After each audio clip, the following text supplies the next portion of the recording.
ॐ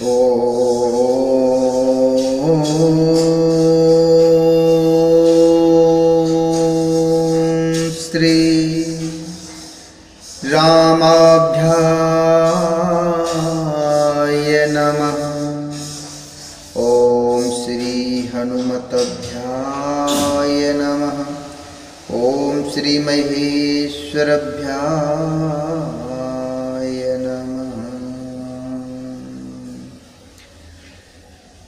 अरुणि नयनियुरि बाहु विशाला, नीले जलजेतनु श्याम तमाला। कटिपटु पीत कसे बरबाभा था, रुचिरे चाप सायके दुहा था। श्यामी गौरी सुंदर दो भाई, विश्वामित्र महानिधि पाई। प्रभु ब्रह्मण्य देव मैं जाना, मोहिनीति पिता तजेहु भगवाना। प्रभु ब्रह्मण्य देव मैं जाना, मोह नित पिता तजेहु भगवाना। भगवान के लाल नेत्र हैं, चौड़ी छाती और विशाल भुजाएं हैं। नील कमल और तमाल के वृक्ष की तरह श्याम शरीर है। कमर में पीतांबर पहने और सुंदर तरकस कसे हुए हैं। दोनों हाथों में सुंदर धनुष और बाण हैं।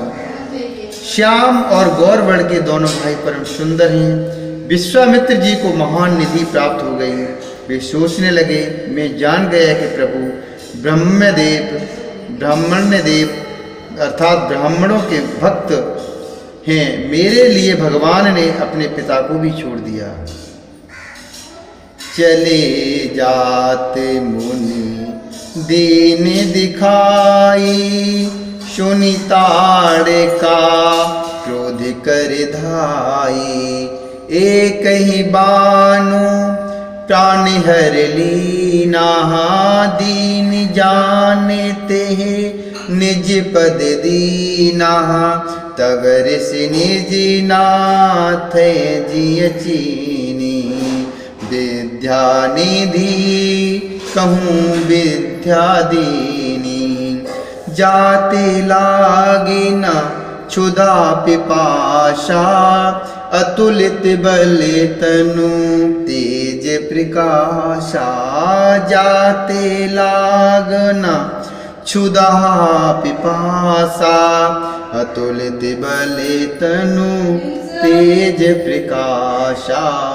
अतुलित बल तनु तेज प्रकाशा। मार्ग में चले जाते हुए मुनि ने ताड़का को दिखलाया।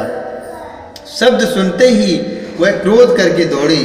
श्री राम जी ने एक ही बार से उसके प्राण हर लिए और दीन जानकर उसको निज पद अर्थात अपना दिव्य स्वरूप दिया।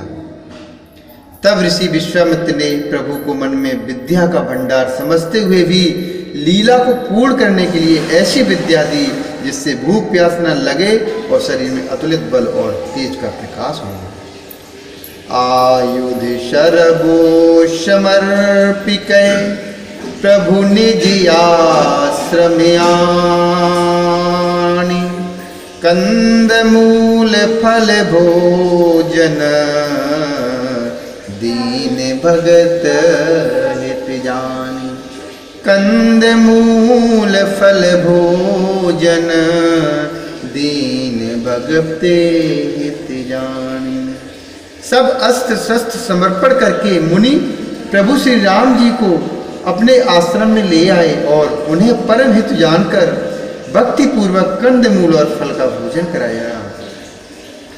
प्रातः कहा मुनि शनि रघुराई, निर्भय यज्ञ करो तुम भाजाई। होम करन लागे मुनिझारी, आप रहे मख की रखवारी। शोनि मारीच निशाचर क्रोई, लय सह सहाय धावा मुनि द्रोही। बिनु फरबानु राम तहि मारा, शत जोजन का सागर पारा। बिनु फरबानु राम तहि मारा, शत जोजन का सागर पारा।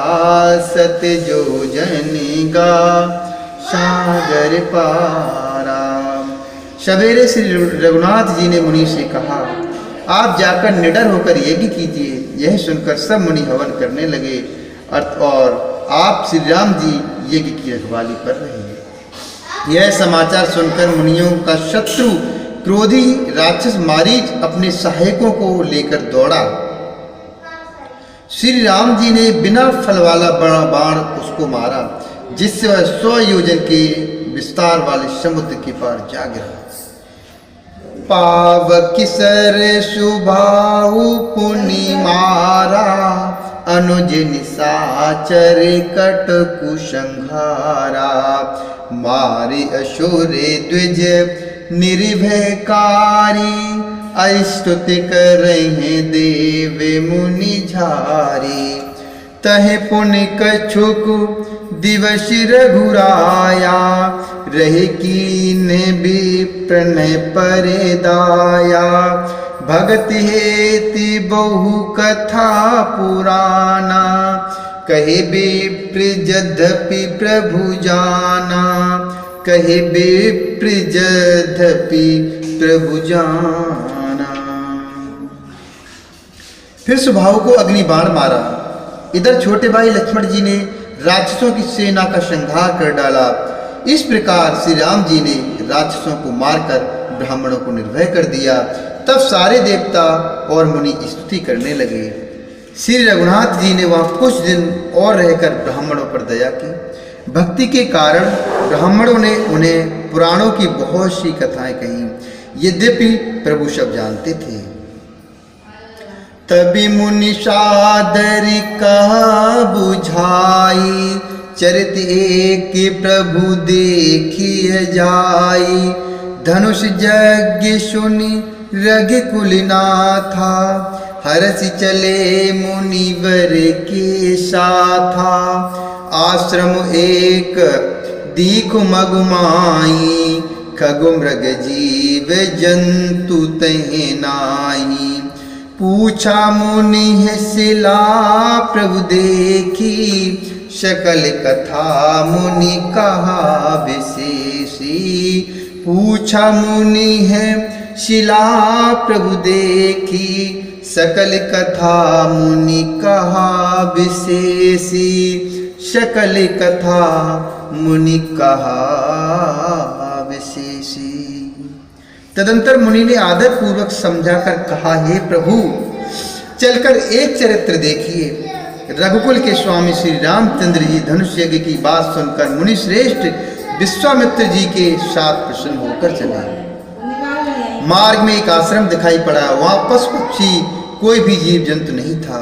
पत्थर की एक शिला को देखकर प्रभु ने पूछा। तब मुनि ने विस्तार पूर्वक सब कथा कही।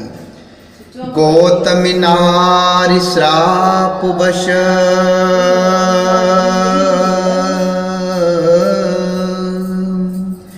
गौतम नारी श्राप वशे, उपल दे धर धीर। चरण कमल रज चाहते, कृपा करो रघुवीर। चरण कमल रज चाहते, कृपा करो रघुवीर। गौतम मुनि की स्त्री अहिल्या सापवश पत्थर की देह धारण किए बड़े धीरज से आपके चरण कमलों की धूल चाहती है। हे रघुवीर, इस पर कृपा कीजिए।